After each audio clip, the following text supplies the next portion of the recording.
ஒரு கதை இருக்கு. ஒரு மலை, பெரிய மலை, பாறை, 3 தவளைங்க அது ஏறி போனோம். 3 தவளைங்க ஏறி போனோம். கம்ப்ளீட் அங்கே தேன் ஊடி இருக்கும், பாம்பு இருக்கும், தேள் இருக்கும், பல்லு இருக்கும், எல்லாமே இருக்கும். போறது ரொம்ப கஷ்டம். கீழே எல்லா தவளைங்க சொல்றது, போகாத, அவ்வளவுதான், இங்க பாரு, அங்க மாட்டிக்கிறான் பாரு, அங்க பாம்பு குத்தும் பாரு, இங்க தேன் அடிக்கும் பாரு, இங்க விழுவான் பாரு அப்படின்னு கத்துட்டே இருக்கு.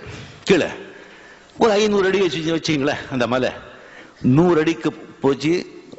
ஒரு ஃப்ராக் வந்துருச்சு 100 அடி. இன்னும் ஒரு 300 அடி இன்னொரு ஃப்ராக் விழுந்துருச்சு.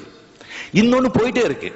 எல்லாருக்கும் ஆச்சரியம், என்னடா போயிடுச்சு, அந்த மலைய தொட்டுடுச்சு. இதுக்கெல்லாம் ஷாக் ஆயிடுச்சு. எப்படியா போச்சு அது அப்படி கேட்டாங்க. என்ன ஒண்ணு கேட்காதா? அது காது கேட்காது.